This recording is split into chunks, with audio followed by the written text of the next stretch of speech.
जय सिया राम। तो आज हमारी कथा रसिक एक बहुत ही विशेष भक्ति कथा सुनने वाले हैं। आज एक भक्त जिनका लोगों ने नाम रखा अढ़ैया भक्त। अढ़ैया क्यों? क्योंकि वो 2.5 सेर भोजन करते थे। वैसे उनका नाम था रामा, लेकिन सब लोग उन्हें अढ़ैया भक्त के नाम से जानते हैं। तो अढ़ैया भक्त की पूरा परिवार था।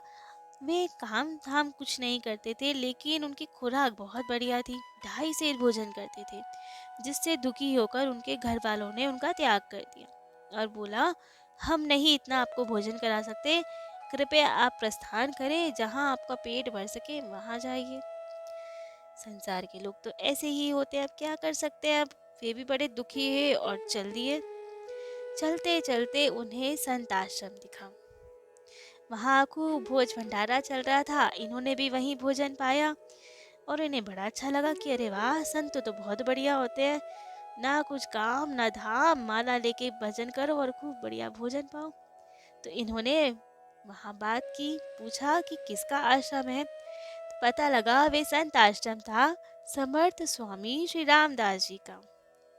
ये बहुत सिद्ध संत थे, स्वयं श्री हनुमान जी के अवतार माने जाते हैं ये। तो उन्हीं के आश्रम में गए, उनको प्रणाम किया और अपनी व्यथा बताई। तो महाराज जी ने कहा, बिल्कुल। स्वामी जी ने कहा, आप यहीं निवास कीजिए, खूब प्रेम से भगवत सेवा कीजिएगा कुछ, और खूब भरपेट भोजन कीजिए। तो अब ये मान गए कि बढ़िया है, अब ये वहीं रहने लगे। तो वहाँ रहकर अब खूब प्रेम से अब ये गैया चरा लाते या कुछ सेवा आदि कर देते और खूब प्रेम से भोजन करते।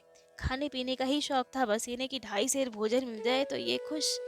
बहुत सरल स्वभाव के, सीधे थे, कोई छल कपट नहीं। अब तो एक दिन आई एकादशी। एकादशी के बारे में ये जानते नहीं थे कि एकादशी में तो अन्न मिलेगा नहीं, भोजन मिलेगा नहीं, उपवास रखना पड़ेगा। तो उस दिन इन्होंने सुबह से देखा कि कुछ कढ़ाई नहीं चढ़ रही, भोजन नहीं बन रहा, चक्कर क्या है। गए महाराज जी के पास कि गुरुवर, मुझे तो भूख लग रही है, यहाँ तो कुछ भोजन ही नहीं तैयार अभी। तो गुरुजी ने बताया कि बेटा, आज तो एकादशी है, अब आपकी दीक्षा हो गई है तो आपको भी एकादशी का पालन करना पड़ेगा। इन्होंने कहा कि मैं कुछ भी कर सकता हूँ, लेकिन मैं भूखा नहीं रह सकता, मेरे तो प्राण निकल जाएंगे। और इतना सरल स्वभाव से, इतने भोलेपन से कहा तो महाराज जी ने, गुरु जी ने कहा, चलो कोई बात, तुम्हारे लिए सब क्षमा है, तुम्हें भोजन सामग्री दे दी जाएगी। आश्रम में तो नहीं बनेगा भोजन, क्योंकि हमारी तो एकादशी दीक्षा पक्की है। तो तुम जंगल में जाओ जब गैया चराने, तो वहीं अपना भोजन आदि बना लेना और पा लेना। परंतु अब तुम वैष्णव हो, बिना भोग लगाए कुछ नहीं पाना। तो पहले ठाकुर जी के भोग लगाना, उनका आह्वान करना, भोग पधराना, उसके बाद पाना। तो इन्होंने स्वीकृति दे दी कि ठीक है, ऐसे ही होगा। अब तो 2.5 सेर सामग्री इन्हें दे दी गई और ये चल दिए जंगल की ओर। वहाँ गैयों को छोड़ दिया चरने के लिए, और स्वयं बढ़िया से इन्होंने भोजन बनाया। और याद आया कि गुरु जी ने कहा है भोग लगाना है। तुलसी दल छोड़ा और आह्वान किया श्री सीताराम जी का कि राजा राम आइए, मेरे राम आइए, मेरे भोजन का भोग लगाइए। खूब बढ़िया से गाया। ठाकुर जी तो आए नहीं, अब प्रत्यक्ष भोग थोड़ी लगाते हैं, वो तो दृष्टि भोग लगाते हैं। इन्हें पता नहीं था, कभी देखा ही नहीं भोग कैसे लगता है, इन्हें तो खाने से मतलब था। अब ठाकुर जी नहीं आए तो बड़े इन्हें भूख से व्याकुल हुए और बोले, अरे राम जी, आप जल्दी से आ जाइए। आप अगर सोच रहे हैं ना कि आश्रम में जाके बढ़िया बढ़िया भोजन करेंगे, तो देखिए मैं भी वहीं से भाग के आया हूँ। वहाँ कुछ नहीं बना है, आज एकादशी है वहाँ पे। वहाँ का वेट करोगे 56 भोग का तो आप भी भूखे रहोगे। जो मैंने बनाया है थोड़ा बहुत आप भी पाइए, मैं भी पाऊंगा, बढ़िया से रहेंगे। आप तो इतने भाव सुन के, इनकी ये चालाकियाँ सुन के कि देखो वहाँ कुछ नहीं मिलेगा, यहीं पे पा लीजिए।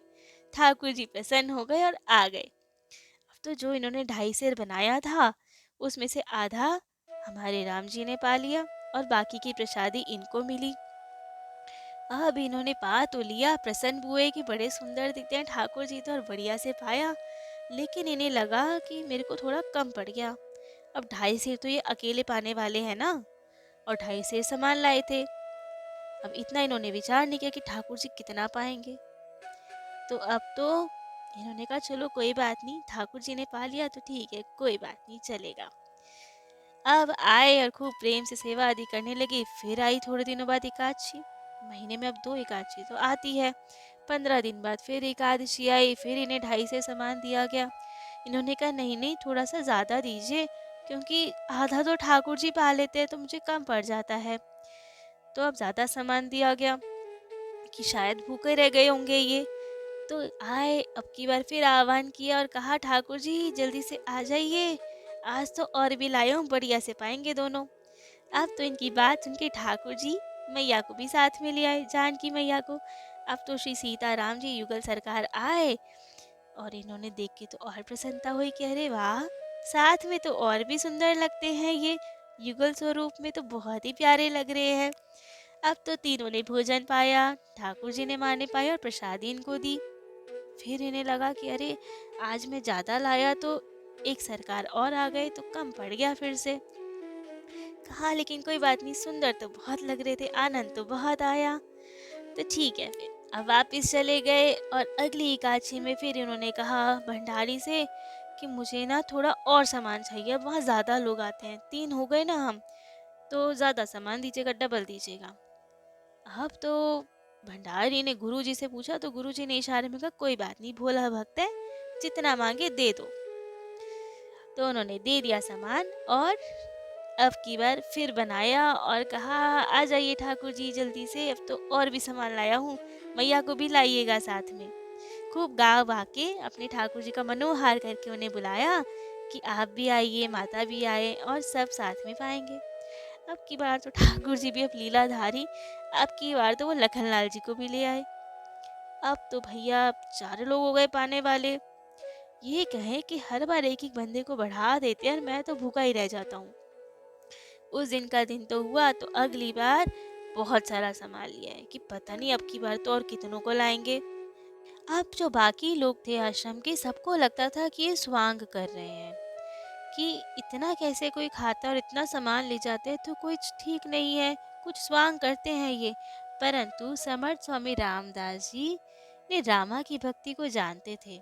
वे जानते थे कि इतने सरल स्वभाव के हैं तो राम जी अवश्य ही आते होंगे, इन पे भगवत कृपा हुई है, क्योंकि राम जी तो कहते ही हैं निर्मल मन जन सो मोहि पावा, मोहि कपट चल छिद्र न भावा। तो जिसका हृदय निर्मल है वो, उसको तो राम जी मिलने ही है। तो वे तो हनुमान जी के ही अवतार थे, उनके स्वामी जी, स्वामी समर्थ श्री रामदास जी। तो उन्हें पता था कि इन पे भगवत कृपा हुई है, तो इसलिए वे इन्हें कुछ नहीं कहते थे, लेकिन बाकियों को लगता था ये स्वांग करते हैं। एक दिन किसी कारणवश कुछ समय के लिए स्वामी जी को बाहर जाना पड़ा। अब ये रामा जी की भक्ति जानते थे, तो रामा जी से ही कहा कि ठाकुर जी की जो सेवा पूजा राग भोग की व्यवस्था है, सब आप संभालेंगे। और ये बहुत प्रसन्न, सबके लिए तो ठाकुर जी एक श्री विग्रह थे, लेकिन इनके लिए तो साक्षात थे, तो खूब प्रेम से सेवा पूजा करते थे तन्मय होके।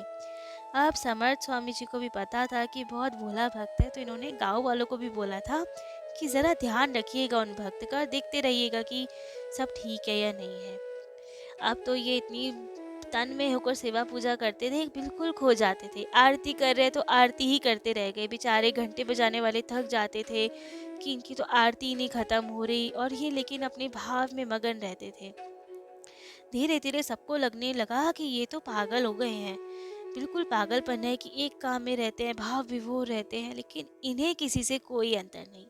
इनके लिए ठाकुर जी साक्षात थे, तो खूब प्रेम से उनके दर्शन करके विवल होते थे और सेवा आदि करते थे।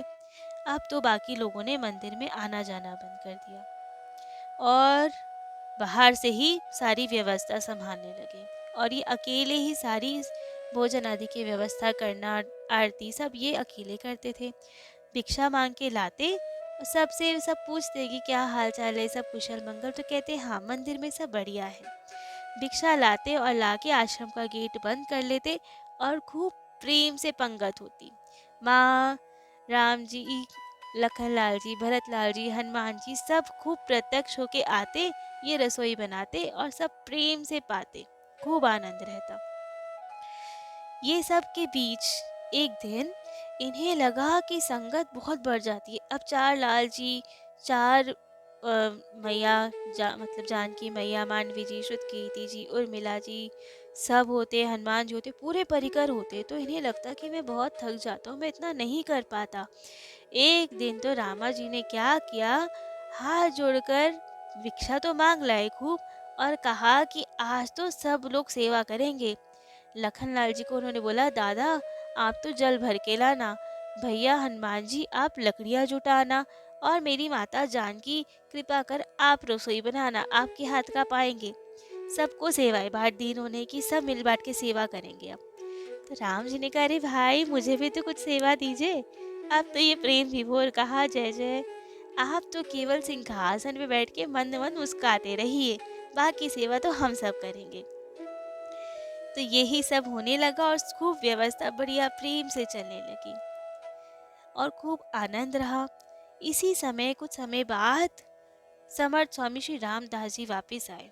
आश्रम जाने से पूर्व उन्होंने सोचा पहले गांव वालों से ही पूछा जाए सब ठीक है या नहीं। तो गांव वालों ने तो स्टार्ट हो गए इनकी बुराइयां करने की, ये तो क्या हो गया है, पागलपन जैसा है उनको, पूरे आश्रम को बंद करके रखते हैं, अंदर क्या होता है किसी को नहीं पता, सबने आना जाना छोड़ दिया है। तो अब तो उन्हें लगा कि ये क्या है, तो आए आश्रम में और वहाँ आश्रम का देखा गेट सच में ही बंद था। अब उन्होंने छोटे से छिद्र से झांका कि क्या हो रहा है, और देख के प्रेम विभोर अंदर तो बढ़िया पंगत चल रही है।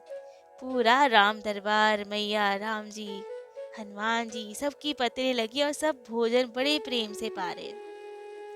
अब इन्होंने भी सोचा कि नहीं, इन्हें डिस्टर्ब नहीं करना चाहिए, और बाहरी इंतजार करते रहे और लीला देख के खूब प्रेम विभोर होते रहे। जब सबकी पंगत हो गई तो फिर रामा जी ने सबकी पतले उठाई, सबको प्रणाम किया, हाथ धुलवाए सबके, और पतले फेंकने बाहर आए। बाहर आके जैसी गेट खोला तो देखा गुरुवर खड़े हैं।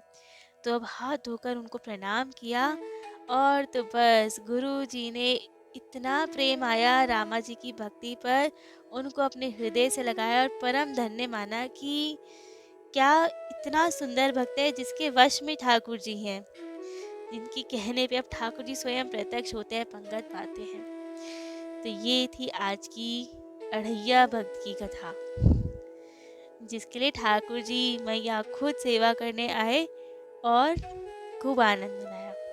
जय जय श्री सीताराम।